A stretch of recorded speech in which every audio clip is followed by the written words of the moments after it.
That was an awesome learning opportunity here. Yeah, it's a teaching moment. Yeah. Although an uncomfortable one, but still a teaching moment. You're listening to the Help Me with HIPAA podcast, where HIPAA and humor collide to make learning fun. Your delightful hosts are Donna Grindle and David Sims. Relax. HIPAA help is on the way. Welcome to the Help Me with HIPAA podcast. My name is David Sims of HIPAA for MSPs and Security First IT. And joining me as always is Donna Grindle of Carden. Good morning, Donna. Good morning, David. How is you? I is good. Great. So we're going to dive right into today's episode. But before we do, where can we find you in 2019? We are looking at some interesting discussions, but right now we've booked Savannah, April 7th through the 10th, with the Society of OMS Administrators, also known as JAWS. Last year it was JAWS, but now it's the Society of OMS Administrators National Conference. Cool. Mm-hmm. Savannah. Very good.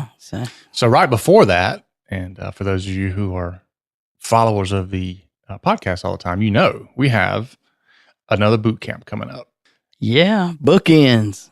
Yep. So we have the HIPAA boot camp. We actually have already planned session 1, as we're calling it, and then another HIPAA boot camp after that. We're actually on the ball. We pre-planned 2 of them. We're very proud of ourselves, in case you can't tell. I know. I'll blame that on Carla for pushing us to do it. But yeah, we're having a boot camp March 20th, 21st, and 22nd. Yes, 3 days. And if you want to know all about what that means, go to thehipaabootcamp.com. We'll talk more there. You'll find an audio file there about what the 3 days involved now, because it's different. Well, it's feedback from our attendees on making it better. Not just different, but better. It is new and improved. So there's a couple of audio recordings. There's one that talks about the details of the 2 days, and then another one that explains the changes for the 3 days. So plenty of information on the website. Just go there and listen. Right. And then the next one, if you can't make that one, the next one we have coming up is going to be May 15, 16, and 17. And both of those are going to be at the same location we've had the rest of them, which is a Smoke Rise Country Club in, where's it at? Tucker. Yeah. Tucker, Georgia. I keep wanting to call it Stone Mountain, Georgia, but come and get all tuckered out in Tucker, Georgia. And then we may have one. This is where you come in, Mr. and Miss Listener. We may have one on the West Coast sometime after May, before December. After Labor Day. We've narrowed it down, I think. After Labor Day, we're going to have a third one. But what we need feedback. We need people to say, look, if you have one out this way, I will definitely show up. Because if it's not going to be worth our time to plan all that out because there's no interest, and then we'll have another one in Tucker. There you go. So you can say, if you have one in Vegas, I'll be there. If you have one in wherever, make some up. I don't make some up. That's what David does.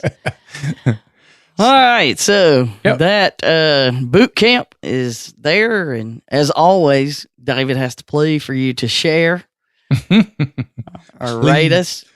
And the new Apple Podcast app, you can rate us right there while you're listening to the podcast. Oh, cool. So Apple Podcast and Google Podcast, we're there. Stitcher, all of those places. Overcast, it doesn't matter what you use. Rate us and share. Tell one person. Share it with one person and ask them to share it with one person. That's all we ask is a rating and to share it with one person. Or you could put it in your email signature. So every time you send an email out, you're sharing. There you go. All right. So let's talk about. Man, about filled that in with the old song from the 80s. I know exactly. So, salt and pepper. Yeah, exactly. Oh, man. Amazing. Can't remember what I did yesterday, but the 80s will never leave me. There you go. Welcome to old age. There you go. All right. So in today's show, we're going to talk about something that just hit the presses about, I guess if we wanted to title this episode, it would probably be something to the effect of, I should have said nothing. Yeah. I should have said nothing. Should have just kept my mouth shut. What I should have said was nothing. Yep. It's at least stick with no comment. And that one is the latest OCR settlement, the announcement.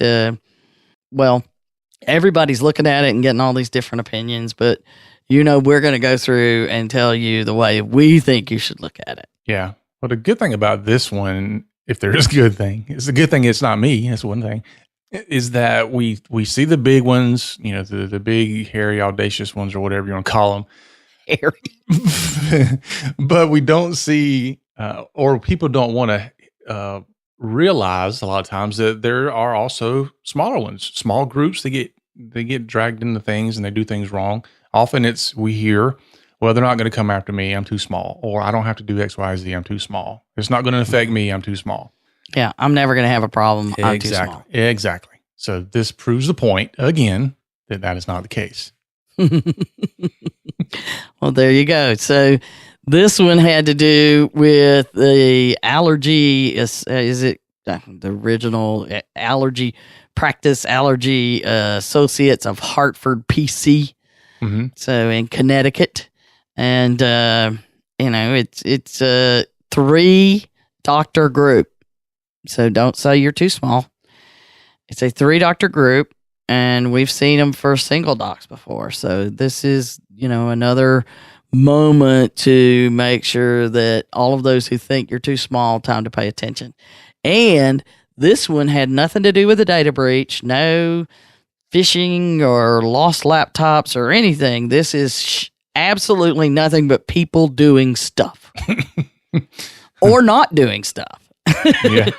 Depending on how you want to look at it. So, but the case boils down to 3 points. Number one, talking to the media about patients, never a good idea without authorization. Yeah. Whose authorization, though? The patients. Right. There you go.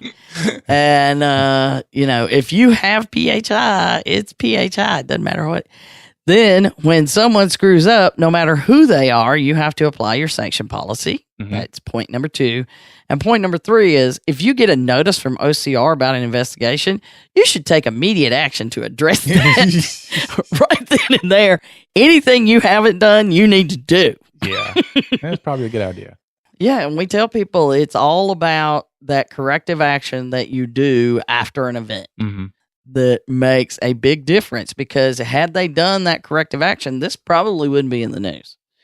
It may have been, but certainly less of a case for it. So what happened was there was a patient who came to this allergy practice with their service dog. And the allergy practice said, you can't bring the dog in here. Now, I understand this problem because people are allergic to dogs. That's why they go to the allergy doctor. I think I'm allergic to my dog. Can you test them? So I'm allergic to dogs. I'm sitting here in the lobby, in the waiting room, and in comes a dog. It creates problems.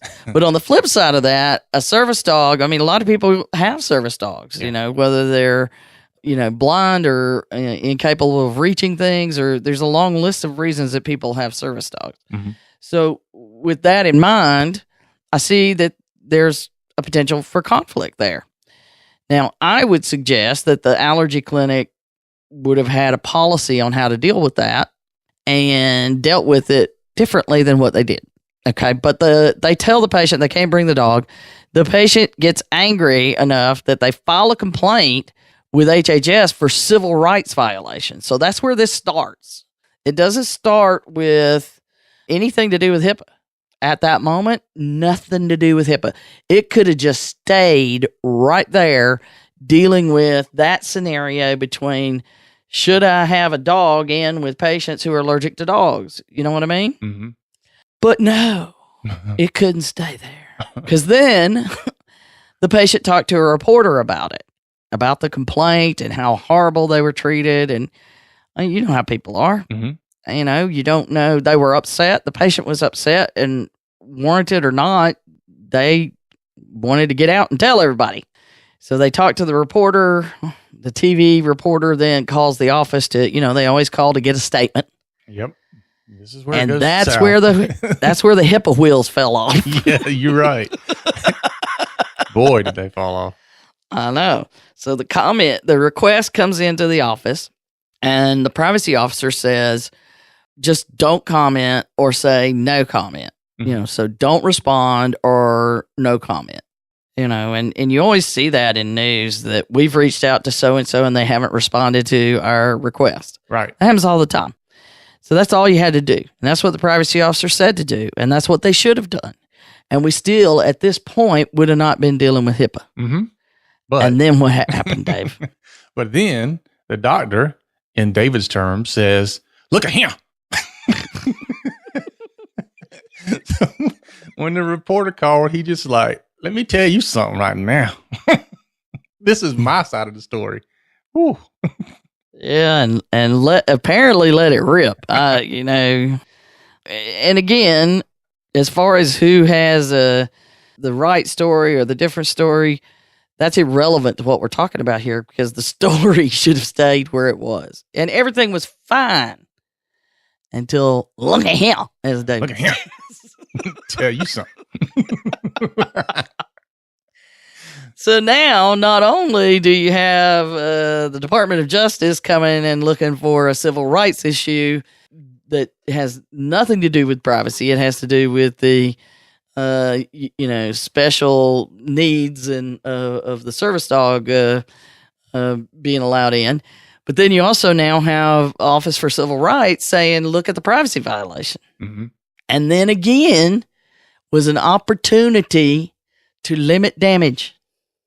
But I don't know. They don't give us the details, the behind the scenes. But since the privacy officer said don't comment or say no comment, Mm-hmm. I'm going to guess the privacy officer said, told you so. The privacy officer's probably going, "I better document this so I don't get myself in trouble." I know. Well, clearly the privacy officer did document that they told him not to say anything. Mm-hmm. So at that point, what's supposed to happen, David? I'm sure they said, "All right, we've had a privacy security violation that somebody caused, so we need to pull our sanction policy out and follow that sanction policy." I'm sure that's what they did. Or not. Or the doctor was like, look at him. You don't tell me what to do. You don't tell me. I can't talk. This is my place. Yeah. Which this is where the complexities really come into play when you are a privacy officer in a small environment and the doctors are the owners and then the doctors are the ones that do the things. Yeah. Because we know the doctors are the ones not going to the security awareness training.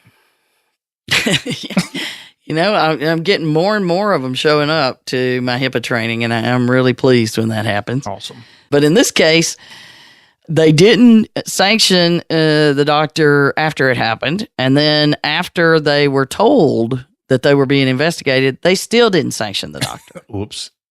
So they saw, OCR looks at this as blatant disregard for, the patient privacy laws.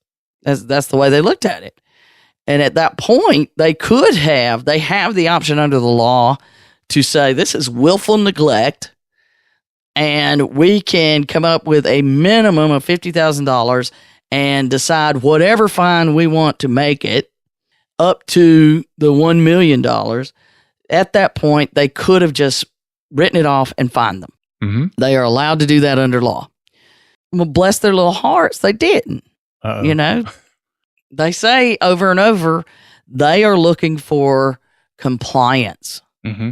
And everybody's like, oh, they're just trying to get their, 50 cents. And the banking industry wants their 50 cents. They want their 250 and they nail them on it and get big bucks.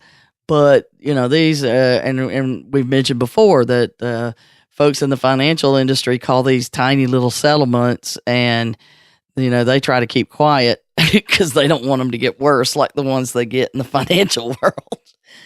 But they ended up paying $125,000 to settle and also a 2-year corrective action plan. So let's talk about the environment here a little bit first. Is like we said, there's 3 big points here. I think it's pretty easy to say no comment or say nothing when you're not the one getting, these trolls coming after them. Yeah. Especially when you feel like you're being pushed to defend yourself. Yeah. And, they're saying, look, you just can't do it. You can't talk publicly about information or people that you know through your job. Right. If you learn this because of the job you have, it's over. Shut your mouth. Yeah. And that's what the law says. And Severino always says that's what the law says. Mm-hmm. Well, this also points out something people miss a lot, which is you have paper records. People understand that. You have electronic records. People understand that. But now you have mental records that has to be secured. Yeah, that's right. How do you secure that? Oh, you see that Silence of the Lambs scene with the arms crossed and the mask on. I know. So it's, Hannibal Lecter. It boils down to people. We say that all the time. It's the people. It's the people. So when this happens, though, at what point can you defend yourself is what I've seen a couple of articles say, is how do you defend yourself when these things are impacting your reputation and there's issues online and these reviews and all this and all that. Okay, so it's a human response. Mm-hmm. I I don't want to be singled out as bad unless that's your intent, which sometimes is David's. He's like, it's like the little button that my family gave me years ago that says on Santa's naughty list and proud of it. Yeah. And I was, still am. But anyway, I call it the don't call my baby ugly defense. It's the same kind of thing. Don't call my baby ugly. Don't say bad things about me. But when this happens in the world we live in now, where everything is online and on TV and everybody's needing to overshare, it really is not going to be helpful for you to try to defend yourself in public. Right. Because, we call them trolls for a reason. They're trolling you. They're trying to get a response out of you in some cases, or they are, trying to, what is it? They try the case in public opinion. Right. Either way, it's probably not going to go your way. Yeah. Yeah. And the more you say, the worse it gets. Yeah. So I know that everybody wants to defend themselves. I always say that the best thing is get your friends and the people who know you to be good to, respond with positive stories and positive reviews, and not yourself, not be making up 40 something, and do not go pay one of those people that will give you positive replies. I'm saying, make a point of getting your patients and your business partners to write positive reviews of you online. Mm-hmm. And, or to, stand up for you online but you can't tell them what to say. You can't do any of that stuff. And certainly don't have a family member do it. Unless you're, like in the South and your family members that you're still close to are your fourth cousin twice removed. You might get away with. But answering to trolls, it just emboldens them, mm-hmm. I think. I mean, have you ever seen it be successful? No. It's, the more you talk about it, the bigger the flame gets. So just leave it alone. It'll die out and go away. Mm-hmm. Yeah. It's just this. Yeah. And, I say, say nothing is the easiest thing. Or if it's somebody posting something that they, follow, it's like the first thing they've said, and they seem to be like not trying to troll you, but they're honestly upset about something that happened and you didn't know about it. Mm-hmm. You can post something like, we request that any patient who has a problem at our office contact our administrator directly, message us here for us to review it. Mm-hmm. And you're not addressing that particular issue. You're saying we want any patient to do that. Right. You can even put it on all of your social media stuff. Any patient that has a problem, we request that they contact us directly here. Yeah. But you don't address the problem itself. You just say, look, I'd love to talk to you about it. Mm-hmm. Now, if then they say, well, I talked to them and blah, blah, blah, blah, blah, blah, blah, blah, you got to say nothing. Just say nothing. But don't even on the flip side, when somebody gives you a wonderful review, you don't get to say, we love having you as a patient. Mm-hmm. Now, why is that PHI, David? Because I have explained it over and over and over. Maybe you can explain why you can't say that. Because you can't. What makes that wrong, David? Because we said no. Because I said so. You're so apparent. Just look at him. No, I mean, a patient can say what they can give up their own, health information because it's not protected at that point. A patient can say anything they want about their own stuff. You can't respond to that. You've given away protected health information at that point because you've acknowledged they're a patient and all that. So you have connected that individual with their healthcare information, which is they are your patient. Yeah. Thanks for the review. And by the way, your results are in. I had somebody tell me that somebody sent them a message on Facebook saying, hey, I need to set an appointment with you for blah, blah, blah, blah, blah. Mm-hmm. What? This is not, unless the patient specifically told you to message them that way. No, that's not how you do it. But what you can do, if you want to be able to respond to very positive reviews, you can say, thank you for your kind words. Mm-hmm. That's it. You're not acknowledging anything. You're thanking the person. That's it. Thank you for your kind words. There you go. That's what you need to do when it comes to social media and news and all that kind of stuff and patients. Yeah. And I think where that gets really hairy is anytime you're dealing with kids, where there's a pediatric dentist or, OBGYN or pediatric doctor. I mean, I think they have a lot of problems with stuff like that. Mm-hmm. It's constant. I mean, even, GYN, where everybody wants to post pictures of the baby and talk about the doctor, and they're wanting the doctor to say, what a beautiful baby, and all. Be careful. Yeah. Yeah. So the OBGYN offices, it's so hard. But anyway, that it handles that point. The other point is you have to sanction people. And I think there's David and I owning companies, we know somebody came to us and told us they were going to write us up. We'd say, okay. Yeah, I'll be more than happy to take some days off with or without pay. No, really? You want to fire me? Fine. But there has to be some acknowledgement of wrongdoing, even if it's the owner. Now, in my world, I expect the owners of the company to set the example and handle that appropriately, by not doing it in the first place. But if there is that moment where you boil over and you made that mistake, you stand up in front of your entire office and say, I made a mistake. Mm-hmm. And I am writing myself up. I am telling you this is wrong. Something like that is what you should be doing. That was an awesome learning opportunity here. Yeah. It's a teaching moment. Yeah. Yeah. Although an uncomfortable one, but still a teaching moment. Really? It's one where you have to kind of stand up there naked and say, look, here's all of my bad things I've done. And it would have been better if they had done that. I think that we wouldn't be reading this if they had done that. Mm-hmm. But that didn't happen. So note to self, you that own things, you're the owner of the company.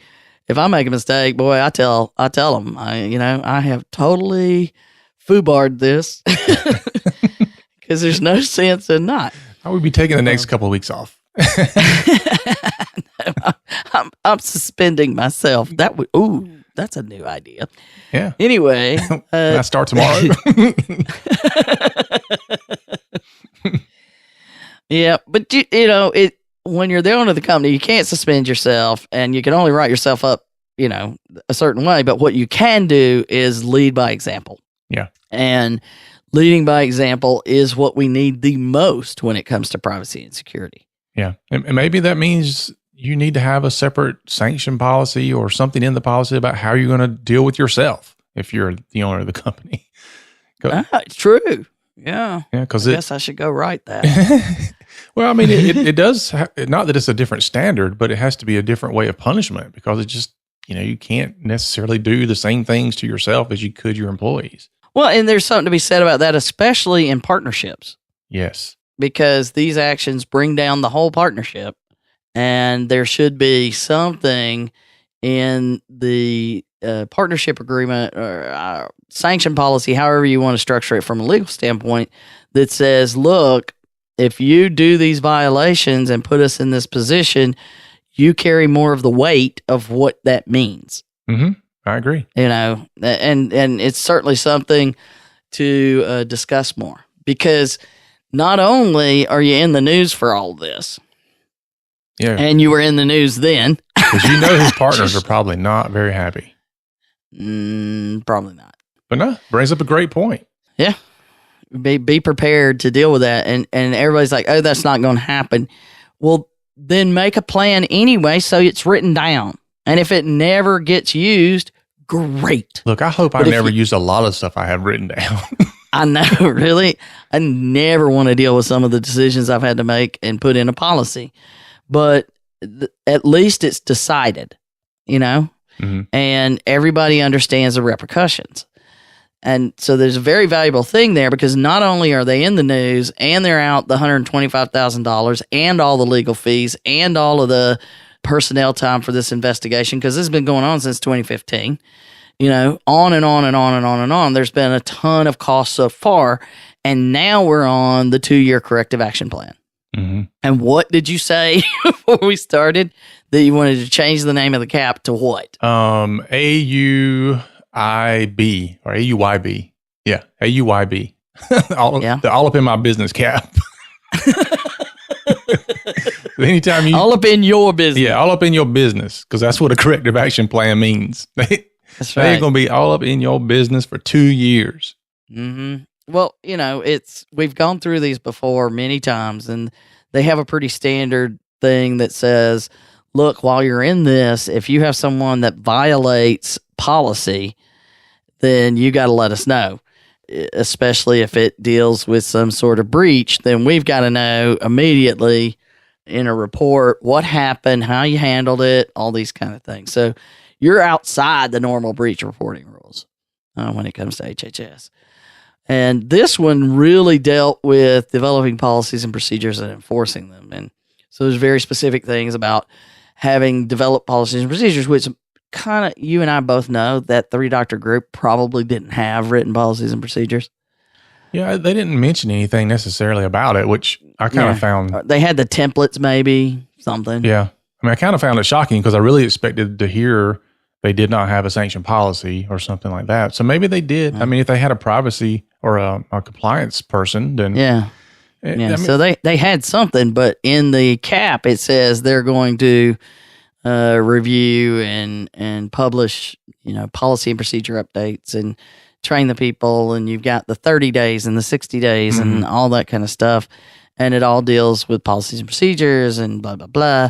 And then, I'm looking, it's all pretty much making sure that the staff understands IIHI and PHI. Yeah. IIHI is not one of David's made up things. No, not like the MPHI. Not going to go there. So the IIHI is individually identifiable health information. And then you've got protected health information. So either way, it's just easier not to have to make those decisions unless you're educated in this process. Mm-hmm. Just say nothing. Yeah. But buried down in there, though, I see the mention of the security rule just quietly lurking in the cap. And it said, instructions and procedures that address appropriate administrative, technical, physical safeguards to protect PHI from intentional or unintentional use or disclosure. A, that define PHI as it relates to IIHI, and B, for media inquiries. So somebody knew that was going to happen. Yeah. Yeah. So they wanted, the administrative, technical, and physical stuff, they're dipping into the security rule requirements pool there. Mm-hmm. So, it's not, you never see one that doesn't mention security, even in these cases in some way. And securing the information and making sure that's intentional or unintentional user disclosure. So it's certainly a fun little moment that they'll be in doing the cap for 2 years. Right. Which is more expenses. Mm-hmm. Yeah, I'm sure I would much rather pay the $125K and have them just go away. Uh-huh. Yeah, but they don't. And that's where the hard part drags in. I would guess about 8 or 10 months into it, somebody's saying, whose idea was this? Well, the other thing too, we see this a lot because we deal with a lot of smaller practices that you have somebody who's going, look, I'm doing these other jobs and I'm a compliance officer. I have almost no time to do this. Well, guess what? Mm-hmm. Now you got somebody who's giving you deadlines, tight deadlines to have a lot of stuff done, and for 2 years. Mm-hmm. Wow. And if you're going to miss a deadline, you got to get permission. Yeah. Wow. Yeah. Talk about a hard way to build a compliance program. It's really not the way you want to go. And that's what, so I use the term put in place your own corrective action plan. Mm-hmm. Whenever anybody comes to me, when people come and they've had an incident, and it's unfortunate that we meet them that way instead of the other way, but we do say we want you to be on your own corrective action plan. Mm-hmm. That way, when they come a calling, you're prepared and you're not doing this. Because here's the other thing: in all of these corrective action plans, they are not easy. We've made that clear. They last for a long time. If you didn't have time for people to do it in the first place, you think you're going to have time to have them doing it this way? No. You got a whole resource issue and legal fees and all that you're going to end up having to deal with. But what the cap says is, if you don't hold up your end of the bargain. So remember what we told you we could have hit you with as a fine before we negotiated down to $125,000? Mm-hmm. Because they can come to them and say, look, we could hit you with $1 million. Yeah, there's no double jeopardy here. Yeah. So they negotiate down to 125 in the 2-year cap. That's how they negotiate those fees down. And if you do not meet your obligations of the 2-year cap, they go back to that fee. Yeah. They go back to that fine, and all bets are off. And I am certain that they don't just say, well, we'll take into account time served. I think you're right. So time served is not going to be included. And a corrective action plan is being on probation. Yeah. You paid a fine and you're on probation. That's what it is. And you need to treat it that way, because if you fail at probation, you're going to jail. Do they ever say what that original number is? No. Okay. No, you don't hear that. But I've done that before. In one of the ones we tried to calculate what it would have been mm-hmm. based on just what we know. I mean, I think we got it like 22 million and stopped based on what they could have done. Mm-hmm. And they actually detail it out in that, because there are a couple of them that actually went to a fine, and those are the ones with the administrative law judge and all of this. And it literally, is like a invoice. Wow. Saying, this one is this much, this one is this much, this one is this much. So you can see how they do the math. Well, at least it's a line item detailed invoice. Yeah, really. You screwed up, it's going to cost you this. Then you screwed up this way, it's going to cost you that. So. Yeah. But the moral of the story here is the easiest way to go. If you cannot keep your mouth shut, the easiest way to go is to say nothing. Let's just say that. Oh, yeah, absolutely. Say nothing. No comment is the next option. But sticking with say nothing, and I'm sharing one of my favorite comedic moments as a comedian called Mike Birbiglia. He's Birbigs. And he does this hysterical bit and it's back from like 2008. So you can listen to it I'll give you the link on Spotify, but it is literally what I should have said was nothing. And this made me think of it way, at least this makes it, funny to listen to. But what I should have said was nothing is really what this case is all about. And, we had the OCR speaker at the NIST conference who said she gives all of them kind of a name in her mind to keep up with them. Mm-hmm. Yeah. It's 5 o'clock somewhere, back up the truck and back the truck up. And, so this one is what I should have said was nothing.